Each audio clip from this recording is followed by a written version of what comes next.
ጋዜጠኛ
ጋዜጠኛ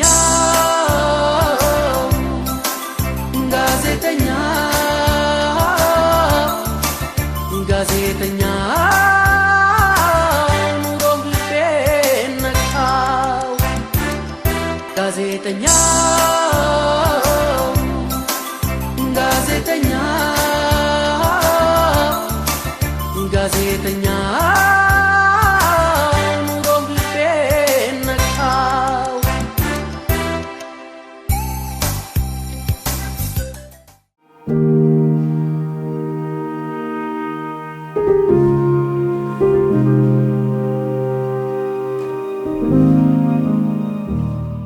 ሞት ካልተገደለ ልደት አይሳካም።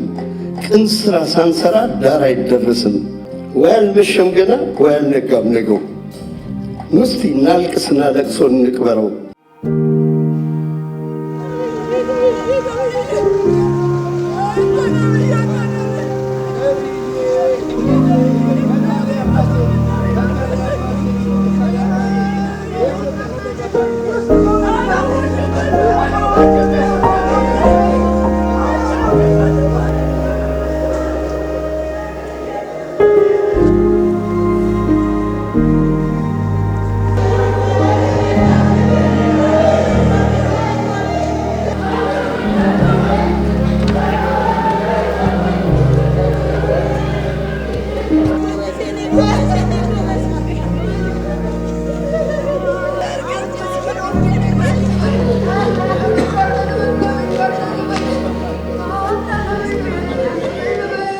የህይወት ታሪኩን ከጥንተ መሰረቱ እስካሁን ያለውን ያነብልን ዘንድ ትልቁን የኪነ ጥበብ ሰው ተፈሪ ዓለሙን በአክብሮት ወደዚህ እጠራዋለሁ።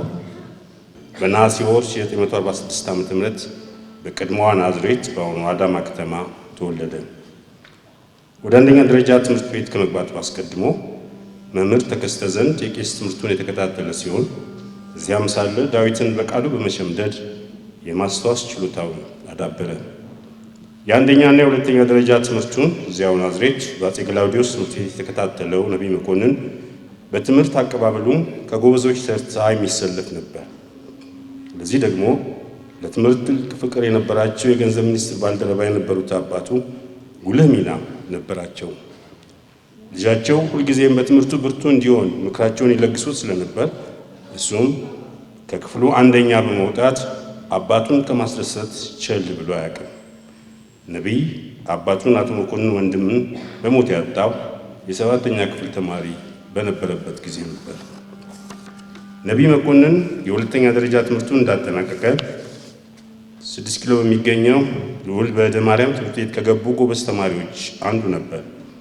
በ1966 ዓ.ም የአዲስ አበባ ዩኒቨርሲቲ ሳይንስ ፋክልቲን የተቀላቀለው ነቢይ ኬሚስትሪ በመጀርነት ሂሳብን ደግሞ በማይነርነት አጥንቶ ተመርቋል። እንደ ዘመነኞቹ በወቅቱ የተማሪዎች ንቅናቄ ውስጥ ተሳትፎ የነበረው ነቢይ መኮንን ከደርግ ወጥመድ አላመለጠም። በኢህአፓ አባልነቱ ታስሮ ለ10 ዓመታት መከራውን በልቷል። ነገር ግን ደርግንም ሆነ አገሪቱን ወይም ሌላ ወገን ሲያማርር፣ ሲወቅስ ወይም ሲረግብ ተሰምቶ ያውቅም።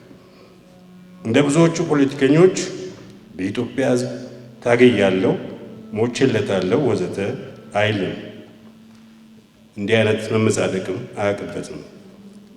በሚመጻደቁትም ይስቃል። እሱና ዘመነኞቹ በአብዮት ወቅት ሲያሳለፉትን በጎም ሆነ ክፉ የአሁኑ ትውልድ እንዲማርበት ከመጻፍና ከመናገር ቦዝኖ አያውቅም። በጽሑፎቹም ጽንፈኝነትና አክራሪነትን እንደማያዋጣ ሲመክር ኖሯል። ነቢይ በአዲስ አበባ ዩኒቨርሲቲ ኬሚስትሪ ያጠና ቢሆንም በገጣሚነት፣ በደራሲነት፣ በተርጓሚነትና በጋዜጠኝነት በርካታ ስራዎችን ለአንባቢያን ያበረከተ ታላቅ የኪነ ጥበብ ባለሙያ ነበር። በ1992 ዓመተ ምህረት ህትመት የጀመረችውን አዲስ አድማስ ጋዜጣን ከመሰረቱት አንዱ የነበረው አንጋፋው የጥበብ ባለሙያ ነቢይ መኮንን ለ2 አስርት ዓመታት ጋዜጣዋን በዋና አዘጋጅነት መምራት ከስራ ባልደረቦቹ ጋር ስኬታማ አድርጓታል።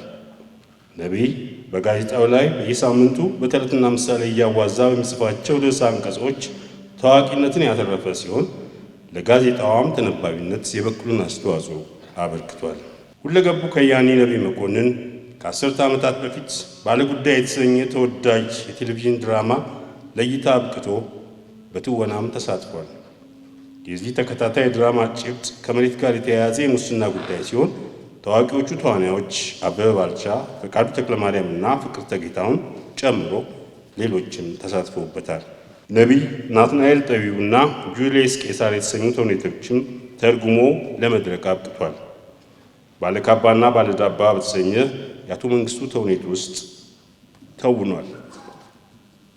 ከሁሉም በላይ ገጣሚ ነኝ የሚለው ነቢይ መኮንን ጥቁር፣ ነጭ፣ ግራጫ ቀለሞችና ስውር ስፌት 2 ቅጾች የግጥም መድበሎችን ለንባብ አብቅቷል። ነቢይ የእኛ ሰው በአሜሪካ የተሰኘ የጉዞ ማስታወሻው በአዲስ አድማስ ጋዜጣ ላይ በተከታታይ ሲወጣ ቆይቶ በመጨረሻም በመጽሐፍ መልክ አዘጋጅቶ ለህትመት ያበቃ ለንባብ የበቃው ሌላው የነቢይ መጽሐፍ የመጨረሻው ንግግር የተሰኘ ሲሆን ዘ ላስት ሌክቸር ከሚለው መጽሐፍ የተተረጎመ ነበር። ነቢይ ዳን ብራውን የተጻፈውንና በዓለም አቀፍ ከፍተኛ መነጋገሪያ የነበረውን ዘ ዳቪንቺ ኮድ የተሰኘ መጽሐፍ ወደ አማርኛ ተርጉሞ በአዲስ አድማስ ጋዜጣ ላይ በተከታታይ አስነብቧል። ከነቢይ የጥበብ ስራዎች ሌላው የሚጠቀሰው ማለባበስ ሲቅር ነው። የኤችአይቪ ኤድስ የሀገር አደጋ በሆነበት ዘመን ነቢይ መኮንን ከቫይረሱ ጋር የሚኖሩትን ማግለል በሽታውን ያባብሳል፣ ስለዚህ ፍቅር እንስጣቸው አናግላቸው የሚል መልእክት ያዘለ ግጥም ገጥሞ ታዋቂ ወጣት ዘፋኞች አቀንቅነውታል። ማለባበስ ሲቅር የተሰኘው በአድማስ አድቨርታይዚንግ የተዘጋጀ ሙዚቃ ስራ በኢትዮጵያ ቴሌቪዥን በተደጋጋሚ ይታይ እንደነበር ይታወቃል። ከ32 ዓመት በፊት ሜጋ ኪነ ጥበባት ማዕከልን ከመሰረቱት አንዱ የነበረው ነቢይ መኮንን በጊዜው በሜጋ ኪነ ጥበባት ማዕከል አሳታሚነት ትወጣ የነበረችውን ፈርጥ የኪነ ጥበብ መጽሔትም በዋና አዘጋጅነት በመምራት ይታወቃል። ነቢይ በጋዜጠኝነትና ከጥበብ ስራው ጋር በተገናኘ የተለያዩ የዓለም ሀገራትን የመጎብኘት እድል አጋጥሞታል። ከጎበኛቸውም ሀገሮች መካከል ጀርመን፣ አሜሪካ፣ ኢራን፣ ደቡብ አፍሪካ፣ ዛምቢያ፣ ኬንያ እና ሱዳን ይገኙበታል። ነቢይ ለሀገሩ ኪነ ጥበብ ማደግ ከወጣትነቱ ጀምሮ ብዙ የለፋ ታላቅ የሀገር ባለውለታ እንደመሆኑ መጠን ይህንኑ ግምት ውስጥ በማስገባት የቅርብ ወዳጆቹ ግንቦት 30 ቀን 2011 ዓ.ም በአዲስ አበባ ቲያትርና ባህል አዳራሽ ነቢይ በሀገሩ ይከበራል የሚል የምስጋና መሰናዶ አዘጋጅተውለት ነበር።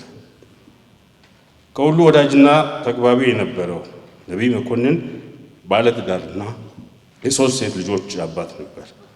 አንጋፋው ገጣሚ ደራሲና ተርጓሚ ነቢይ መኮንን ባደረበት ሕመም በሕክምና ሲረዳ ቆይቶ ረቡዕ ሰኔ 26 ቀን 2016 ዓ.ም በተወለደ በ69 ዓመቱ ከዚህ ዓለም በሞት ተለይቷል። ለቤተሰቦቹ ለወዳጅ ዘመዶቹና ለአድናቂዎቹም መጽናናትን እንመኛለን። ነቢይ መኮንን ለሰጠህን ሁሉ እናመሰግናለን።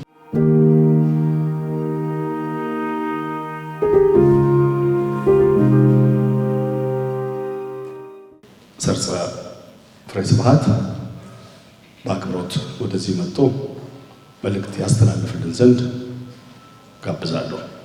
2001 ዓመተ ምህረት ላይ ታላቁን ድምፃዊ ጥላሁን ገሰሰን ለመሰናበት ነቢይ መኮንን ወደ መድረክ ወጥተው ነበር እና ንግግር ሲያደርግ ብዙ ጊዜ ታላቅ የሚለውን ቃል ለብዙ ሰዎች በወል እንጠቀመውና አላግባብ ይነትባል። ቃል በቃል አይደለም ጠቅሰው ይነትብና እንዲህ እንደ ጥላሁን ያለ ታላቅ ሰው ሲያልፍ ደግሞ እሱኑ ቃል ታላቅ ብለን ስናመጣው ዋጋ ያንስበታል። ምን እንደምንል ለዚህ ቀን ይቸግራል የምትል ቃል ተናግሮ ነበር። በዛሬ እሱን ታላቅ የሆነ ትልቅ ባለቅኔ፣ ጋዜጠኛ፣ ሁለገብ ጸሐፊ፣ የፈጠራ ሰው በዛ ላይ ደግሞ ብዙም ካልተለመደው ከተፈጥሮ ሳይንስ ወደ ስነ ጽሁፍ ወደ ስነ ውበት ስነ ጥበብ የመጣ ታላቅ ሊቅን በእንዲህ አይነት ዕለት ላይ ስንሰናበት ታላቅ የሚለው ቃል እውነትም እሱ እንዳለው ነትቦ እናገኘዋለን። የምር ግን ነቢይ ታላቅ የስነ ጽሁፍ ሰው ነው። ከጸጋዬ በኋላ የተገኘ ታላቅ ባለቅኔም ወደዚህ ዘመን የአማርኛ ቅኔን ያሸጋገረ ድልድይ የሆነ ደግሞ የወጣቶቹን መድረክ በደንብ የተዳፈረ ያስተማረ አርአያ የሆነ ታላቅ መምህርም ጭምር ነው ማለት ይቻላል። መምህርነት ሁልጊዜ በአደባባይ በክፍል ውስጥ ብቻ አይደለም፣ በአደባባይ አርአያነቱን አሳይቷል። የእሱና የዘመነኞቹ ቦታ ሌላ ነው። ነቢይ ግን የወጣቶቹን አምባ በጣም ይወደዋል። ነፍሱ ወጣት ነች ብዬ አምናለሁ። እስከ መጨረሻዎቹ ዕለታት ድረስ ወጣቶቹ ባዘጋጇቸው መድረኮች፣ በመጽሐፍ ምረቃዎቻቸው ላይ እየተገኘ የራሱንም የእነሱንም ቅኔዎች አበረታቷል፣ አወድሷል። በሕይወት ታሪኩ ላይ እንደተገለጸው ነው የያ ዘመን ትውልድ የንባብ የእስር ቤት ትዝታ የህቡዕ ትግል እሱ ሲተርከው ሌላ ነው። የትረካ አቅሙ በአንደበትም በብዕርም የተሳካለት ሰው ነው። ከዚህ ሁሉ በላይ በየትኛው የጽሁፍ መስክ ነው አልጻፈም ልንል የምንችለው? ነቢይ ከከባዱ ቅኔ እስከ ተውኔት ድርሰት ድረስ በሁሉም ዘርፎች ውስጥ ጽሁፎቹን አበርክቷል። ሁለገብ ነው የሚባለው በዛ የተነሳ ነው። ዛሬ እሱ የተሸነፈበትን ሞት ታላላቆቹ እነ ጸጋዬ እነ ጥላሁን ሲሸነፉበት መዋሥዕት የሚያካክል ግጥም ጽፏል። መዋሥዕት በቅዱስ ያሬድ ድርሰት ውስጥ ሁላችሁ እንደምታውቁት ከዚህ ዓለም በሞት የተለዩ ሰዎችን እግዚአብሔርን በማመስገን ግን የነፍሳትን ደግሞ ክብር በሚጠብቅ መልኩ መሰናበቻ ድርሰት ነው። ሬኩዊም ይባላል በሌላው ዓለም ስራ ውስጥ ሬኩዊም ጽፏል ብዬ ነው የማምነው።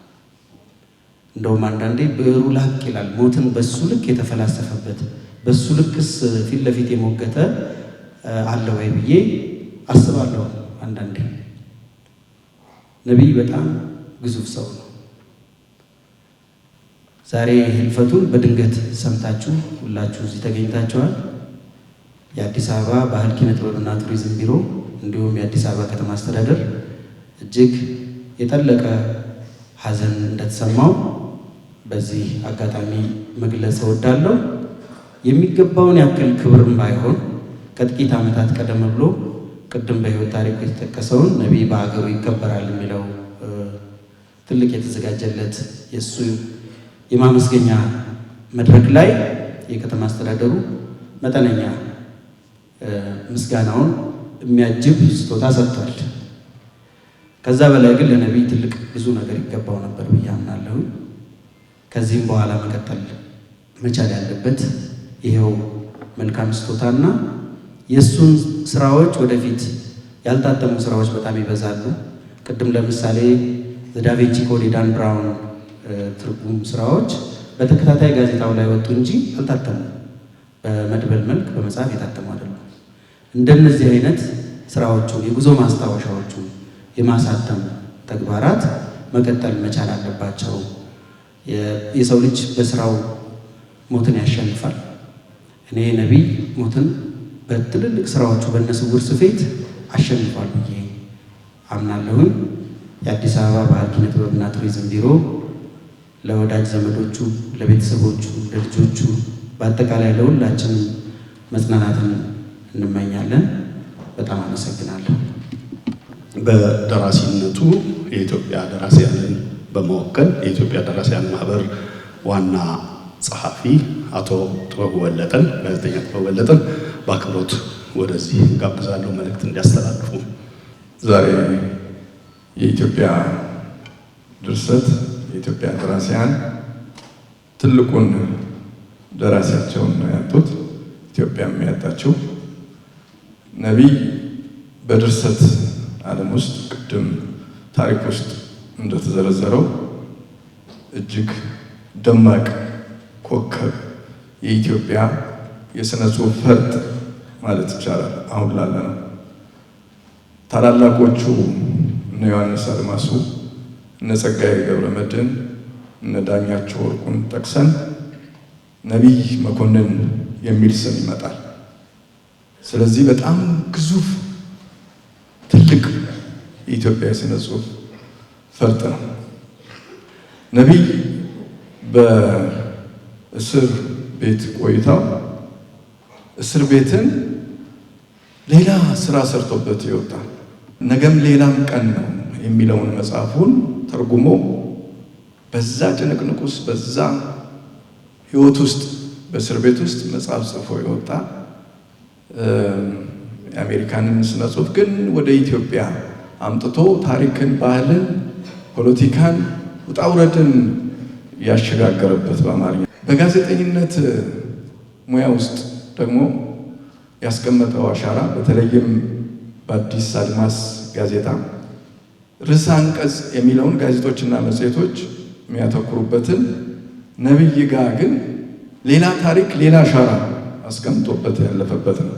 ርዕሰ አንቀጾቹ ርዕሰ አንቀጻት የየዕለት የየሳምንት ጉዳዮች ናቸው። በነቢይ ርዕሰ አንቀጽ ግን እያንዳንዱ ርዕሰ አንቀጽ የዛሬ 10-15 ዓመት የጻፈውን ዛሬም የምናነበው ነው። ሕያው ናቸው።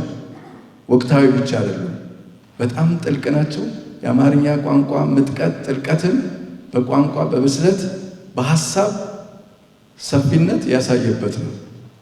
ስለዚህ በጋዜጠኝነት ሙያ ውስጥም ትልቅ አሻራውን ያስቀመጠ ታላቅ ጠቢብ ነው ነቢይ። ለቤተሰቦቹ፣ ለጓደኞቹ፣ ለአድናቂዎቹ በተለይ ደግሞ ወጣት ገጣሚያን ከስሩ ማጠፉት እና ብዙ ከሱ ያገኛችሁ ሕያው ነው ነቢይ፣ አልሞተም። በስራዎቹ ሕያው ነው። ገና ትውልድ ብዙ የሚያነሳሳለት ታሪኮች ያሉት ነው። የኢትዮጵያ ደራሲያን ማህበርም የተሰማውን ጥልቅ ሐዘን እየገለጸ ነቢይ ሕያው ነው አልሞተም ይላል። አመሰግናለሁ።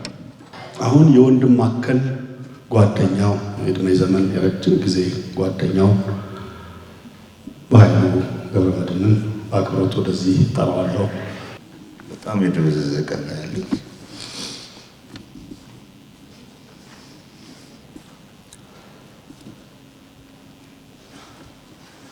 ነቢይ አንድ ግጥም አለው ሁሌ ስንገናኝ የምንለው። በተለይ አንዳንድ ነገር በእኔም በሱም በኩል ሳይሳካ ሲቀር ቀን የቀን ጉድሎ አንዳንድ ቀን አለ ኮረኮንች በዛው ሊሾ እየመሰለ ይላል። ለእኔ ያኮረኮኝ ዛሬ ነው። እኔን ሊያዝናናኝ ሲፈልግ ይመስለኛል አንቺ እኮ የምትነግሪኝ ነገር እኮ በቃ ቀኑን ሙሉ ከውስጤ አይጠፋም ይላል።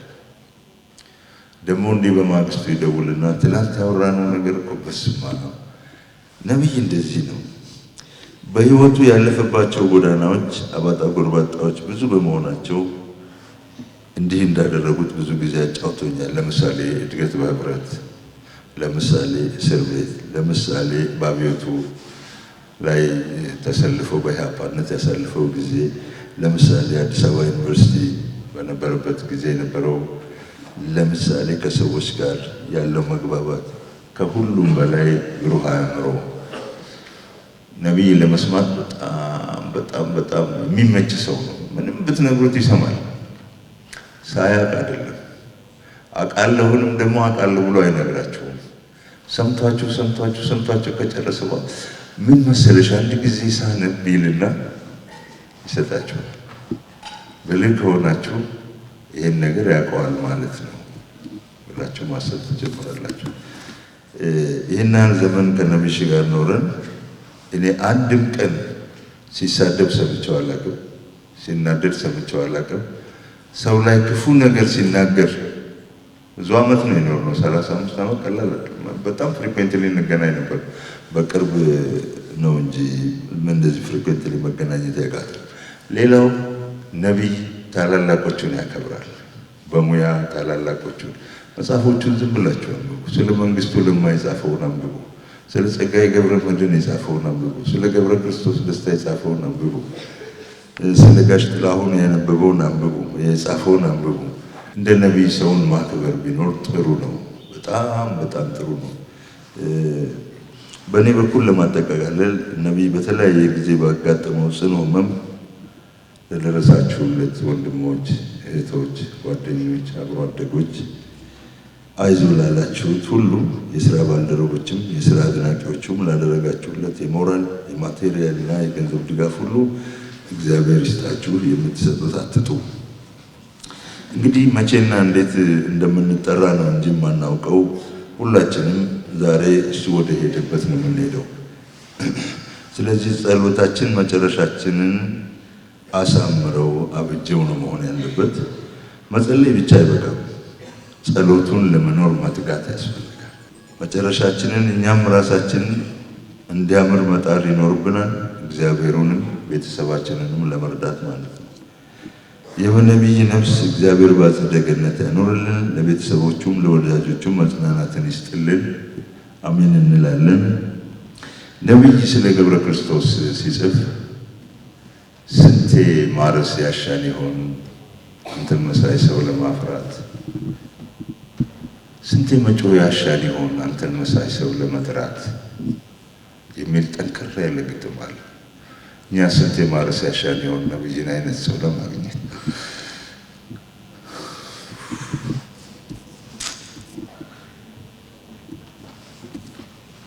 ነቢይ ከሳቅ ነው የተሰራው። ነቢይ ከፈገግታ ነው የተሰራው። ስቆ ነው የሚያናገራቸው። ምን ጊዜ ጠዋት ብታገኙ ማታ ብታገኙ እንደዚህ ዝም ብሎ አያውቅም። ነቢይ መድረክ ተገኝቶ ዝም ብሎ አያውቅም። አመሰግናለሁ። ነቢይ ለእኔ ከጥሩም በላይ ጥሩ በጣም በጣም የሚያከብረኝ የሚወደኝ አለቃዬ ነበር። አንድ ነገር አንድ ገጠመኝ ብቻ ልናገር። አንድ ጊዜ ስልክ ደወለና አንድ ሰዎች ይደውሉልሻል፣ አንድ ስራ እንድትሰሪላቸው ነው እና አነጋግሪያቸው፣ ነግሬያቸዋለሁ፣ ስልክሽን ሰጥቻቸዋለሁ አለኝ። እሺ ብዬ ተቀበልኩት። አለቃዬ ነው፣ ያው ትእዛዝ ነው። እና ሰዎቹ ደወሉልኝና ፊልድ የተለያዩ ቦታዎች ይዘውኝ ሄደው የዶክመንተሪ ፊልም ስክሪፕት እንድሰራላቸው ነው የፈለጉት የነበረውና እሺ ብዬ በኋላ መልሼ ልደውልላችሁ ብዬ መልሼ እሱ ጋር ደወል። እንዴ በጣም ይሄ እኮ ከባድ ስራ ነው፣ እንዴት ይሄን ስራ እንድሰራ ታደርገኛለህ አልኩት። ስለው ትችይዋለሽ፣ እችለዋለሁ ብለሽ ተቀበይ፣ ትችይዋለሽ አለኝ። እና ከሰዎቹ ጋር ያው የፈራው ስራውን ተቀበልኩኝ። ስክሪፕት ነው የሚፈልጉት። የተለያዩ ቦታዎች ላይ ይዘውኝ ይሄዳሉ። ተቀበልኩና ተነጋግረን ዋጋ ስንት ነው የምትሰሪልን አሉ። ትንሽ ግራ ገባኝ ምን ማለት ነው ብዬና በቃ መልሼ ልደውል አልኩና አሁንም መልሼ እሱ ጋር ደወልኩ። እንደዚህ ያሉኝ ስለው በቃ ዋጋሽን ንገሪያቸው፣ ለሙያሽ የምትሰጪውን ዋጋ ንገሪያቸው አለኝ። እውነት የሙያ ዋጋ ስንት ነው ብዬ በጣም እንትን ሆንኩኝ። ምንድን ነው የምለው ግራ ገባኝ በጣም። ከዛ አሁንም በጣም በቃ መወሰን አልቻልኩም።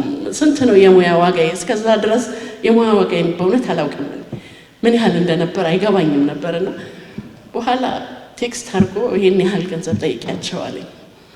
ደነገጥኩ። ብዙ ብሩን ሳየው ብዙ ነውና እንዴት በዚህማ አይሉኝም አይነት ነገር ብዬ በኋላ ደውዬ ነገርኳቸው። ሰዎቹ ተስማሙ። ስራውን ሰራሁት እና ስራውን ሰርቼ ስክሪፕቱን ከጻፍኩ በኋላ ለሰዎቹ ስልክላቸው እነሱ ለካ ለሱ ይልኩለታል እና እሱ አይቶ አርሞ ይሄን አስተካክሉ ምናምን ብሎ መልሶ ይልካል፣ ለኔ ተመልሶ ይላካል።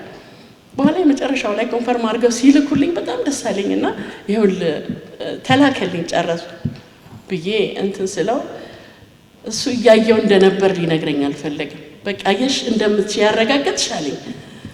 በቃ ያ ማለት ለኔ የሰጠኝ ቀላል ነገር አይደለም።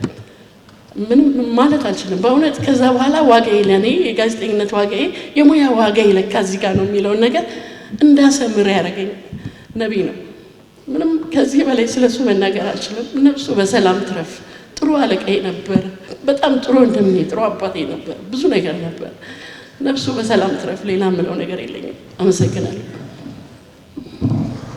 በቲያትር ትምህርት ቤት ተማሪነታችን ምናልባትም አዲስ በተወለደው አዲስ ኢትዮጵያ ውስጥ በመጣው የቴሌቪዥን ተከታታይ ድራማ አዲስ አይነት ቅርጽ፣ አዲስ አይነት ዘር፣ አዲስ አይነት መንገድ ያመጣ ሰው ስለነበረ በህይወት የማገኘው ሳይመስለኝ ያገኘሁበት በልጅነት ሁኔታም የተጨዋወትንበት ነበር። ያንቺን ነገር ነው አጥብቄ መናገር የምፈልገው ዛሬ። ባለጉዳይ የሚባለው ተውኔት ገና ብዙ ምርምር ያልተደረገበት ነው። በጊዜው ቅድም እንዳልኳችሁ የቴሌቪዥን ድራማ ተከታታይ ቴሌቪዥን ድራማ አዲስ ነገር ነው። በአዲሱ ነገር ውስጥ ገጸ ባህሪያትን ንባበ አእምሮ የሚባል ቴክኒክ በመስጠት በፊልም ማቅረብ እንዴት ብሎ እንደተከሰተለት ጠይቄው ነበር። እንዴት ሊታሰበው ቻልክ? እንደ ድርሰት ነው ያሰብኩት የሚል ነበር የነገረኝ እና ለሱ በጣም ቀላል ነበር፣ ለኛ በጣም አስደናቂ ነበር። በግጥምም ብትመለከቱ ብዙዎች ልትናገሩበት ትችላላችሁ። በሌሎቹም ስራዎቹ እዚህም መድረክ ብዙ ጊዜ ተከታትየዋለሁ። ከባዱ ነገር በጣም ቀላል የሚመስለው ሰው ነው የነበረው። ትልቅ አቅም፣ በጣም ጥልቅ እይታ የነበረው ነው። ባለጉዳይ አሁንም ተመልሼ እዛው ሄዳለሁ። በጊዜው የማይደፈር ህዝብ ማንገላታትን፣ ህዝብ መበደልን ደፍሮ በቴሌቪዥን ማቅረብ፣ የሚንገላታውን ዜጋ ለቅሶ፣ እንግልት፣ በደል ማቅረብ በውብ መንገድ ድፍረትም አቅምም የሚፈልግ ነገር ነው የነበረው። ይሄ ትልቅ ምስጋና ሊሰጠው የሚገባ ስራ ነው። በተለይም አሁን በምሰራበት ተቋም ስም እስከ መጨረሻው ትልቅ ምስጋናችንን የምንሰጠው መሆኑን ለመናገር እፈልጋለሁ። ይሄ ባለጉዳይ የሚባለው ድራማ የተላለፈበት የኢትዮጵያ ብሮድካስቲንግ ኮርፖሬሽን ምስጋናውን ያቀርብለታል። እስከ ሁል ጊዜውም እንደ አንድ ሰንደቅ ስራ፣ እንደ ታላቅ ስራ ይቆጥረዋል። የዛሬ 5 ዓመት ተፈሪ ዓለሙ ጓደኞቹና አበበ ባልቻ፣ መዓዛ እነ መልእቲ እነ ኤፍሬም ወጣቶቹ ገጣሚያን ተሰባስበው ነቢይ ባገሩ ይከበራል የሚል ፕሮግራም ነበራቸው። እዛ ላይ በጊዜው ባህል ቢሮ ውስጥ ሰራ ስለነበር አብረን ለማክበር ስለቻልን በጣም ፈጣሪን አመሰግነዋለሁ። ሰው በህይወት እያለ የመመስገንን ሁኔታ ያሳየ ስለነበር ገጣሚዎቹ ትናንት ሲለያቸው ደውለውልኝ ነበር። ምን ያህል አባት እንዳጡ ያወቅኩት በስልካቸው ድምፅ ባወጡት ለቅሶ በተሰማቸው ሐዘን ነው። የኢትዮጵያ ገጣሚያን ብትን ያሉ ናቸው፣ ምስኪኖች ናቸው። ግን ደግሞ የሀገር ለቅሶ የሀገር ደስታ የሚናገሩ ናቸው። ብዙ ጊዜ ህይወታቸው አሳዛኝ ነው፣ መጨረሻቸውም አሳዛኝ ነው። ዛሬ እዚህ በጣም እንደ ቅርብ ሰው ሳይሆን ገጣሚያንን እንደሚያከብር ሰው ሐዘኔን እና ከበሬታዬን ለመግለጽ ነው እዚህ የቆምኩት። በህይወት ያሉትንም ገጣሚያን ባለቅኔዎች እናስባቸው። የጥበብ ህይወት በኢትዮጵያ ውስጥ ፈታኝ ነው፣ ትግል ያለበት ነው፣ አሳዛኝም ነው በጣም። እዚህ ዛሬ በክብር መሸኘታችን የሚያስመሰግን ነው፣ ትልቅ ነገር ነው። ግን እንተሳሰብ፣ በህይወት ሳለንም እንተሳሰብ፣ እንተያይ። ዛሬ ነቢይን ከዚህ በበለጠ ሽኝት መሸኘት እኔ እመኝ ነበር። ግን ደግሞ ይሄ እንዲሳካ ያደረጋችሁትን ደግሞ ከልቤ ከአንጀቴ አመሰግናለሁ። አብረን እንድንጫወት ለካርታ የሚሆን ብር ሰጥቶን በ10 በ5 ሳንቲም እያለ አብረን እንድናሳልፍ ቅዳሜ ሲደርስ አዲስ አድማስ ርዕሰ አንቀጽ የራሱን ጽሑፍ እያነበበልን ያሳደገን ሰው ነው። ሜቢ ከኛ በላይ ለእናንተ ቅርብ ሊሆን ይችላል፣ የህዝብ ሰው ስለሆነ ማለት ነው። ግን እኔ ካየሁት 2 ዓመት ከምናምን ወደ 3 ዓመት ሆኖኛልና እዚህ ጋር መታችሁ ስታወሩ እንዲያግኝተ ነው እንዲህ ብለ ነው ስትሉ በጣም እየተሰማኝ ነበር። ብችል ባገኘው ብችል ቢኖርልኝ የልጅ ልጆች አሉ፣ 7 የልጅ ልጆች አሉ። ከነሱ ጋር በሚጫወትበት ጊዜ ነው ዋቢን የተነጠቅነው። ኖሮልን አብሮም ቢሆን በዚህ ጊዜ የሚያርፍበት ሰዓት ነበረ። በቃኝ፣ ቁጭ ብዬ ልጻፍ፣ ቁጭ ብዬ ጽሁፎቼን መስመር ላስይዝ፣ ለእናንተም የሆነ ነገር ልተውላችሁ በሚልበት ጊዜ ነው የተነጠቅነው። እንደ ቀልድ በማይታሰብበት ሁኔታ ነው። ሌላ ጊዜ ታሞ እንደሚነሳው ይነሳል ብለን ባሰብንበት ሰዓት በዛው ያመለጠ። እኔ እንጃ ሌላ ምን እንደምል አላውቅም።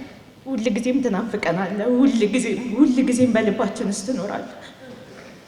አይሽ ስራዎችን የልጅ ልጆች ቢያዩ ቢደርሱበት ዛሬ አጠገባችን ቢኖሩ ደስ ይለኝ ነበር። አይሽ አጠገብ የሆነ አቅፌ ብሰናበትም ደስ ይለኝ ነበር።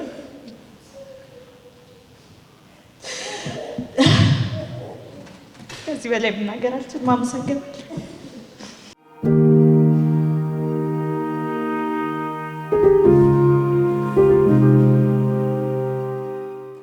ነቢይ መኮንን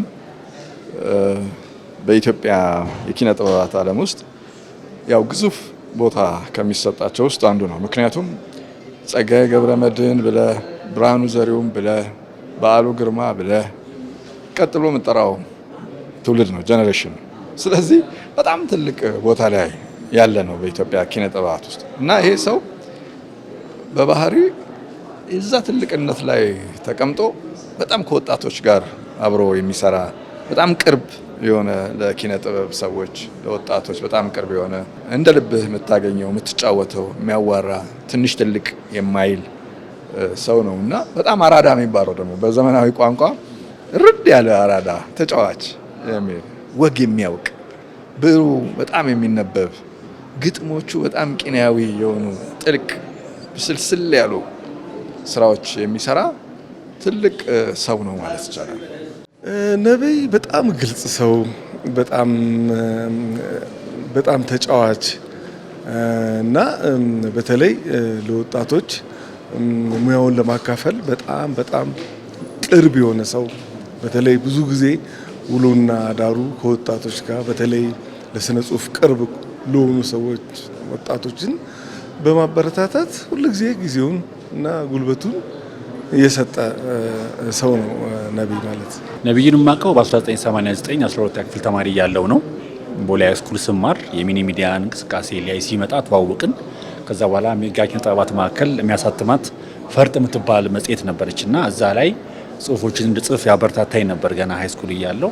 ከዛ በኋላ ዩኒቨርሲቲ ከገባ በኋላ አልፎ አልፎ እንገናኝ ነበር። እንደውም አጋጣሚ አንድ ጊዜ ብሔራዊ ቲያትር ሁሉ አግኝቼ የሻይ የምከፍለው ኪሴ አልነበረምና አጋጣሚ እሱን ሳገኘው ክፈል ብዬ ሁሉ እንዳልኩት አስታውሳለሁ። ከዛ በኋላ በ1991 መጨረሻ 92 መጀመሪያ ላይ አዲስ አለማስ ስትመሰረት ከመስራች ጋዜጠኞች መካከል አንዱ ነው የነበርኩና ያው እሱን ስለማቀው በሱ ሪኮሜንዴሽን አዲስ አለማስን ስቀላቀል ነው የማቀውና ነብይ ለኔ ለየት ያለ ነገር ብዬ የምለው ነገር ምንድነው በህይወቴ ውስጥ በተለይ ደግሞ ትርጉም ላይ እንደምታውቀው ነገም ሌላ ቀን ነው ጎኑ ይዘውኝ የተረጎመ ሰው ነውና ያንን ያተረጓጎም ስልት በተለይ አዳፕቴሽን የሚባለው ከባህል ጋር አዛምሮ የመተርጎምን ስልት ያስተማረኝ ሰው ነው። ይሄ ብቻ ደግሞ አይደለም።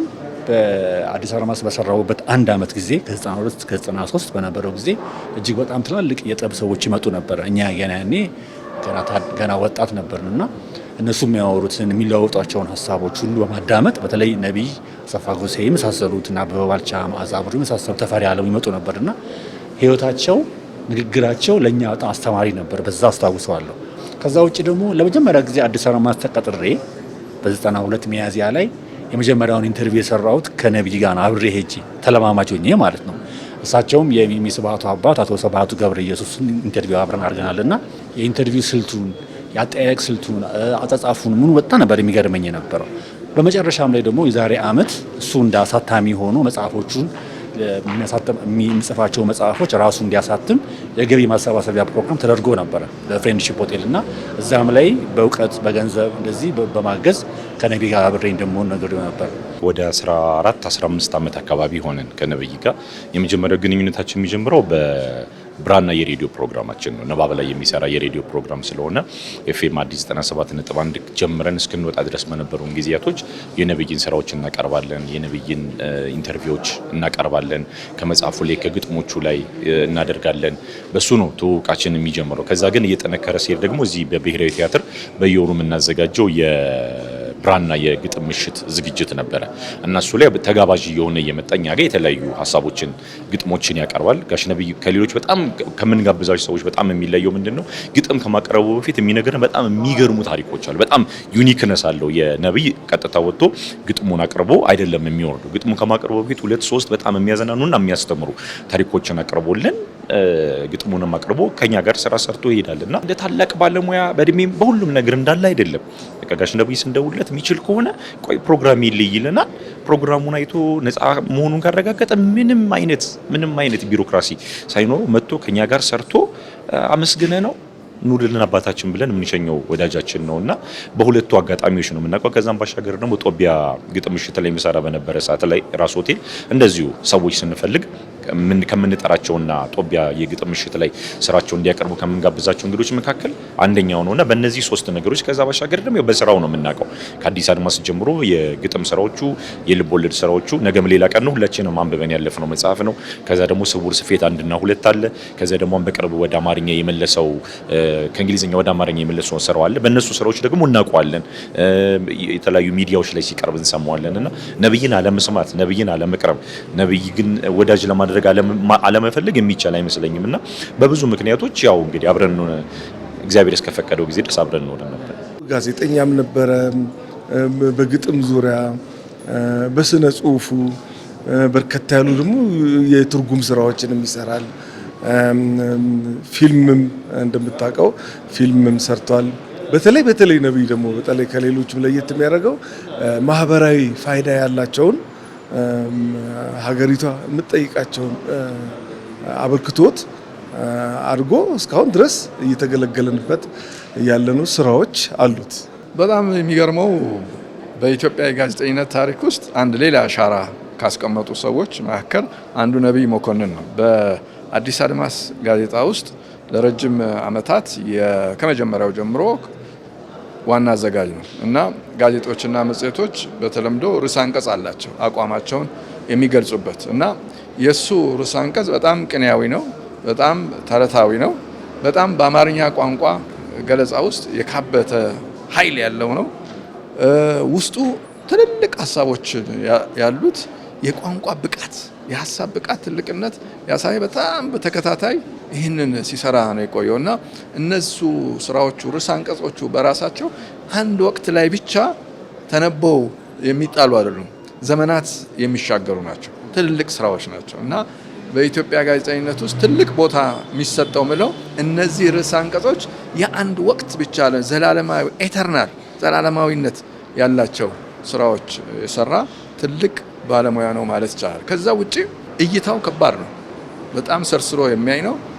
አንድን ነገር ካየ በኋላ በታሪክ፣ በባህል፣ በማንነት ውስጥ ዘርዝሮ የሚሰጠን ነው። ለምሳሌ ወደ አሜሪካን ሀገር ለተወሰኑ ጊዜያት ሄዶ ነበረ እና እዛ በሚሄድበት ሰዓት ከሱ ጋር በኢህአፓ የታሰሩ የተሰደዱ ብዙ ጓደኞቹን በየስቴቱ አግኝቷቸዋል እና እያንዳንዱን ሰው ሲያገኝ እያንዳንዱ ሰው ውስጥ እዚህ የሚለው ብዙ ታሪኮች አሉ፣ የሚመዘዙ ታሪኮች አሉ።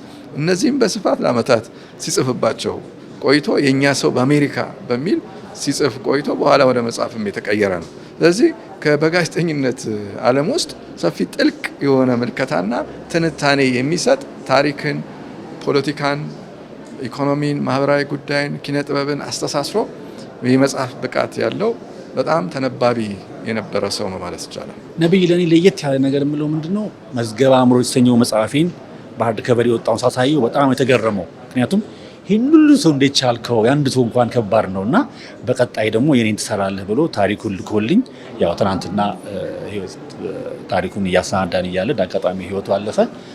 እንግዲህ ነፍሱ መገነት ያኖራት ነው ብለው ነብይ ካለ ብዙ ሰው አጠገቧል። ነብይ መገለጫው ለኔ እሱ ነው። ነብይ ካለ አሁን ለምሳሌ ሻይ ቤቶች ሊሆን ይችላሉ፣ ማታ ከሰዎች ጋር ቁጭ ብሎ መጫወት መዝናናት ሊሆን ይችላል። በተለይ ደግሞ ወጣቶች አሉ የሚገርም በጣም በቃ ገጣሚያ ሊሆኑ ይችላሉ፣ ስነ ጽሁፍ ውስጥ ያሉ የሌሉም ሊሆኑ ይችላሉ። ነብይ ካለ በጣም የሚገርመኝ ሁሉ ጊዜም ሰው አለ አብሮት ሚኒመም 2 ሰው ከዛ ከፍ ሲል 4-5 ሰው አለ እና የነብይ በጣም የሚገርመኝ ኳሊቲው ይሄ ነበር። አውቃለሁ አላውቅህም፣ አማተር ነህ፣ ታዋቂ ሰው ነህ፣ ወጣት ነህ፣ ሽማግሌ ነህ፣ ወንድ ነህ፣ ሴት የለውም ሁሉንም በኩል የሚያስተናግድ ለሁሉም ጓደኛ ሆኖ የሚኖር ባህሪ ነውና ይሄ ባህሪው ሁሉ ጊዜም ይገርመኛልና እኔ ለስራ ስፈልገው እኔ ነኝ ሁሉ ጊዜ የምደውልለት ነጋሽ ነብይ ደህና ነው ወይ ብዬ ጤናውን ከጠየቅኩት በኋላ እንደዚህ ነገር ፈልገን ነው ስለው የሚገርም ነው። ብዙ ሰዎች ብዙ ነገር ይሏል፣ ብዙ የምናውቃቸው ነገሮች ይሏል። ጋሽ ነብይ እንደዚህ አይነት ፐርሰናሊቲ የለውም። የሚያየው በዛን በፈለግከው ቀን ፕሮግራም አለው ወይስ የለውም ብቻ አለቅ። እመጣለሁ ካለ ደግሞ ጋሽ ነብይ እመጣለሁ ብሎ ብዙ የሚቀርቡ እንግዶች አሉ በተለያዩ ምክንያቶች እናውቃለን። ኢቨንቶች ብዙ ኢቨንቶች ይበላሹበት ጋሽ ነብይ እመጣለሁ ካለኝ እመጣለሁ እና እንደዚህ አይነት ባህሪያቶች በጣም ይገርመኛል። ለሰዎች ያለው አክብሮት፣ ከሰዎች ጋር ያለው ኮሚኒኬሽን ፓንክቹዋል ነው። 12 ሰዓት ካልኩ 12 ሰዓት እሱ መድረክ ላይ አለ እና እንደዚህ አይነት ባህሪያቶቹ ጋሽ ነብይ እኔ ባለኝ እውቀት ባለኝ ቀረቤታ እነዚህ ዩኒክ ባህሪያቶቹ ይመስሉኛል። ግልጽነት፣ በጣም ተባባሪነት፣ በተለይ ለሰው ቅርብ መሆን፣ ያለህን እውቀት ማካፈል። በተለይ በጣም ወጣቱ ነብይ ምንም ነገር እውቀቱን አይደብቅም። በነገር ላይ በተለይ ወጣት ሆነ ትንሽ ነገር ይዘህ ስትቀርብ እሱ ብዙ አድርጎ የሚመልስልህ አይነት ሰው ነበረ ነብይ መኮንን።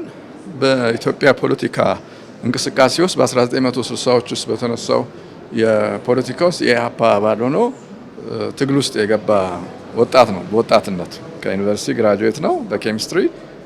ግን ከዛ በኢህአፓ ውስጥ እንደማንም ወጣት በጊዜው በነበረው እዛ ውስጥ ገብቶ ከዚያ ብዙዎቹ ሲገደሉ በቀይ ሽብር በነጭ ሽብር ሲገዳደሉ ሲሰደዱ ጠበንጃ ይዘው ጫካ ሲገቡ ምን ሲሉ ከፊሎቹ ወደ እስር ቤት ሲጋዙ ከነዛ ውስጥ ወደ እስር ቤት ከተጋዙት ውስጥ አንዱ ነው። እስር ቤት ወደ 9 ዓመታት ታስሯል። በዚህ እስር ቤት ውስጥ ሆኖ ግን ከኢትዮጵያ የተሻለች ሀገር እንድትሆን ያስብ ነበር። በዛ በችግር ውስጥ ሆነ እንኳን እስር ቤት ውስጥ ሆነ መጪዋ ኢትዮጵያ ጥሩ እንድትሆን፣ ስለዚህ ጥሩ እንድትሆን ብዙ ታሪኮችን ማንበብ ጀመረ። ከነዛ ውስጥ ካነበባቸው ውስጥ ጎን ዊዝ ዘ ዊንድ የሚል የአሜሪካ የሲቪል ዋር ላይ ያተኮረ የአሜሪካንን አሁን ያለችው አሜሪካ እንግዲህ በጣም በዓለም ላይ በቴክኖሎጂ፣ በፖለቲካ፣ በኢኮኖሚ በማናቸውም ነገር ልዕለ ኃያል ናት እና እዛ ልዕለ ኃያልነት የደረሰችው ብዙ ነገሮችን አልፋ ነው እና ያለፈችባቸውን ታሪክ የሚዘክረውን ይህንን መጽሐፍ በመተርጎም ያውም በሲጋራ ቆሬ በወረቀት በተለያዩ ነገሮች ላይ በመጽሐፍ ያንን ከእስር ቤት ሲወጣ እንደገና ነገም ሌላ ቀን ነው በሚል ርዕስ አሳትሞ የጻፈ ነው። ስለዚህ ወጣቱ ትውልድ እንዲህ አይነት ጠንካራ የሆነ ደራሲ እንዳለ ማወቅ አለበት። ከዚያም በኋላ ደግሞ እነዚህ ያሳለፋቸው የእስር ዓመታት ለሱ ትምህርት ቤት ሆነው የህይወት ትምህርት ሆነው ሲጽፍባቸው፣ ሲመራመርባቸው፣ ሲገልጽባቸው ነው የቆየው እና ምንም እንኳን ችግር ውስጥ ብንወድቅ ችግር እንዳይሰብረን፣ ችግር እንዳይጥለን ከዛ ውስጥ ግን ብዙ የምንማረው ነገር መኖሩን የሚያሳይ ሲጽፍባቸው የኖረና ሲተነትንባቸው የኖረ ሰው መሆኑን ትልቅ ዩኒቨርሲቲ ሆኖ ነቢይ መኮንን በኢትዮጵያ የኪነ ጥበባት ዓለም ውስጥ ይጠቀሳል። እንግዲህ አዲስ አሮማዝ ውስጥ ስብሰባ የለም፣ በጠዋት መግባት የለም፣ ፊርማ የለም። ግን ጋዜጣዋ ኮፒዋ ኢትዮጵያ ውስጥ ካሉት ጋዜጣዎች በዛን ጊዜ አንደኛ ነበር። ስለዚህ በአብዛኛው ጊዜ እንደ አለቃ ሜንተር ነው የሚያደርግህ፣ የሚመግብህ እንደ ባልንጀር መጋቢ ሜንተር ሆኖ እውቀት ነው የሚሰጥህ። በተለይ ጽሁፎችን ስንመርጥ እንደሚታወቀው አዲስ አሮማዝ በዛን ጊዜ የተለያዩ ፍሌክሲብል የሆኑ አምዶች ነበሩ። ተለዋዋጭ የሆኑ ህብረተሰብ፣ ባህል፣ ጥበብና ለሁሉም አምድ የሚሆኑ ጽሁፎችን መምረጥን ነው እኔ ከሱ ተምር ያለው ብዬ የማስበው። ከዛ ውጭ ደግሞ ይህ በጣም የኪነ ጥበብ ሰው ነው። ለወጣት ደግሞ የሚመች ነው። አስምሬ ማለፍ መናገር የምፈልገው ነገር ማንኛውም ኪነ ጥበብ ላይ ጋዜጠኝነት ላይ ያለ ሰው የሚመቸው የሆነ ሰብዕና ነው ያለው ነብይ። ባለሙያ ኮንክ እንደ ጋሽ ነብይ ነው ባለሙያ መሆን ያለብን። አሁን መንፈሳዊ ቅናት ሊያድርብን ከቻለ ከፈለግን ጋሽ ነብይ ላይ ነው መንፈሳዊ ቅናት ሊያድርብን የሚገባው። ጋሽ ነብይ በፈለግከው ቦታ ሁሉ ፊት ነው። በፈለግከው ቦታ ተዋናይ ብታደርገው ይተውናል። ግጥሞቹን ታውቃቸዋለህ፣ የስነ ጽሁፍ ስራዎቹን ታውቃቸዋለህ። ከሱ ጋር ቁጭ በል አፍን ከፍተህ ነው የምታዳምጠው። የማያውቀው ታሪክ ይሄን በምን እንደሰራው ታውቃለህ? በንባብ ነው የሰራው። ራሱን በንባብ ሰርቷል። በጣም የበቃና በቃ ማስተር ያደረገ ጋዜጠኛ ነው። ጉምቱ የምትለው ባለሙያ ነው። በንባብ ራሱን ሰርቷል። ሁልጊዜም ጋሽ ነብይ እጅ ላይ መጽሐፍ አለ። ሁልጊዜም እና ገጣሚያንም ቢሆኑ የስነ ጽሁፍ ሰዎችም ቢሆኑ እንደኛ ሚዲያ ላይ ያሉ ሰዎችም ቢሆኑ መጽሐፍት ሰዎችን እንዴት እንደሚሰሯቸው፣ ንባብ ሰዎችን እንዴት እንደሚሰሯቸው ኢትዮጵያ ውስጥ ከመጠቀሳቸው በጣም የሚቆጠሩ ኢትዮጵያ መካከል ጋሽ ነብይ ቀዳሚ ነው ማለት ይችላል። በጣም የሚቆጠሩ ሰዎች አሉ መጽሐፍ የሰሯቸው። ስለዚህ እንደሱ አይነት ሁለገብ ከያኒ መሆን ከፈለገን በምንፈልግበት ቦታ ፊት ማድረግ የምንፈልግ ሰዎች ከሆነ ጋሽ ነብይ የተሰራው በመጽሐፍት ውስጥ ነው ብዬ አስባለሁ። የተሰራበትን መጽሐፍት ደግሞ ለሰዎችም ጭምር የሚሰጥ ነውና እንደዚህ አይነት መሆን አለብን። ሁለገብ መሆን መቻል አለብን። የሆነ ነገር ላይ ብቻ ስታክ አድርገን የምንቆይ መሆን መቻል የለብንም ብዬ ነው ማስበውና እንደዚህ አይነት ትጋት፣ እንደዚህ አይነት መንፈሳዊ ቅናት፣ እንደዚህ አይነት ጥረቶች ቢኖሩን ብዙ ነገሮችን ለሀገርም ለራሳችንም ለወገንም የሚጠቅም ስራ መስራት እንችላለን ብዬ አስባለሁ። ባልጠበቀነውና ባልገመትነው ሁኔታ ነው ማረፉን የሰማነው። እንግዲህ ነፍስ ይማር ነው ማለት ነው። ነብይና አዳማ፣ ነብይና ናዝሬት፣ አዳማ ናዝሬት እዛ ነው ተወልዶ ያደገው እና ተወልዶ ያደገው ህይወቱን ያውቀዋል፣ ኑሮውን ያውቀዋል። በጣም ልዩ ታሪክ ነው ያለው እና እሱ ገልጾት አይጨርሰውም እና ዳይቨርሲፋይድ የሆነ ህዝብ ነው ያለው። በጣም የተሰባጠረ ህዝብ ነው ያለው። የዛም ሀገር ውጤት ነው እሱ። የዛ ነጸብራቅ ነው ማለት ነው የከተማዋ። ለዚህ ነው በጣም የሚወዳት። ነብይ አልሞተም። ነብይ በስራዎቹ ሕያው ነው፣ ዘላለማዊ ነው። በየዘመኑ የሚጠራ ሰው ነው። ስራዎቹ የሱን ማንነት ሲዘክሩለት፣ ሲናገሩለት፣ ሲያወሱለት የሚኖሩ ትልቅ ሐውልት አስቀምጦ ያለፈ ሊቅ ነው። ስለዚህ ነብይ ሞተ አይባልም። ነብይ ሕያው ነው። ነብይ በጣም ማከብረውና የምወደው አለቃዬ ነው። ስራ ዓለም በገባው በመጀመሪያው ዓመት አለቃዬ የሆነ ሰው ነው። እሱና አሰፋ ጎሳዬ በተለይ ነብይ በህይወቴ ውስጥ ያስቀመጠው ትልቁ ነገር በተለይ ያኔም ጀምሮ የነበረኝን ኢንተረስት የግለ ታሪክ ያየልኝ ሰው ነው። እንዴት እንደምጽፍ የረዳኝ ሰው ስለሆነ ነብይ አከብረሃለሁ፣ ነፍስህን በረጋጎቹ ጎን ያኖር ለማለት እወዳለሁ። በጣም በጣም ጋሽ ነብይ በጣም ነው ሾክ ያደረኩት። በጣም ከምትለው በላይ ዜናውን ሳይው ቁጭ ያደረኩት ሞባይሌን። መታመሙን አውቃለሁ፣ ጤናው ከሄድ መለስ እንደሚያደርገው አውቃለሁ። ግን በዚህ ጊዜ አጣሃለሁ ብዬ አስቤ አልነበረም እና በእውነት አንተን አንድ ግለሰብ አይደለም ያጣ ነው። ኢትዮጵያ ቤተ መጻሕፍቷን አጣለች፣ የውጥቀት ቀንዲሏን አጣለች ብዬ ነው የማስበውና ጋሽ ነብይ በጣም እወዳለሁ። በጣም ነፍስህ በአጸደ ገነት ትኖርልን። አንተ አይደለም እኛን ያጣን፣ እኛ አንተን አጥተናል። እና በቃ በጣም ማለት የምችለው ይሄንን ነውና ለወዳጆቹ፣ ለቤተሰቦቹ፣ ለሁሉም መጽናናትን እመኛለሁ።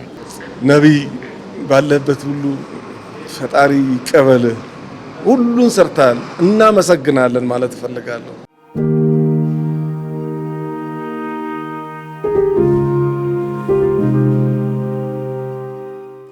የናዝሬቱ ነቢይ የናዝሬቱ ሰው ሆይ አንተ ማለት የቀለም ቀንድ ነህ። በቀንዱ ውስጥ ያለ ቀለሙን ራሱ ሆነህ የምትታይ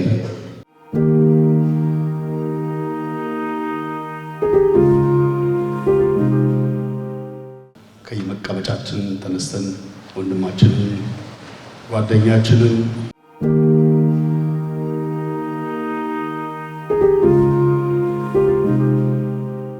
ረጅም ጭብጨባ አስከሬን የምትወስዱ አለማወቅ ከተዘጋጃችሁ እስከሚወጣ ድረስ ከአዳራሽ እስከሚወጣ ድረስ በጭብጨባ እናጅበዋለን፣ በጭብጨባ እንሸኘዋለን። ነፍስ ይማር እንላለን። ነፍስ ይማርልን፣ ቤተሰቡን መጽናናት ይስጥልን፣ ወዳጅ ዘመዶቹ አድናቂዎቹን መጽናናት ይስጥልን። ነፍስ ይማር፣ ነፍስ ይማር። በናሁም ነቢይ በናሁም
ጋዜጠኛ ጋዜጠኛ ጋዜጠኛ ኑሮም ልቤን ነካው። ጋዜጠኛ ጋዜጠኛ ጋዜጠኛ ኑሮም ልቤን ነካው።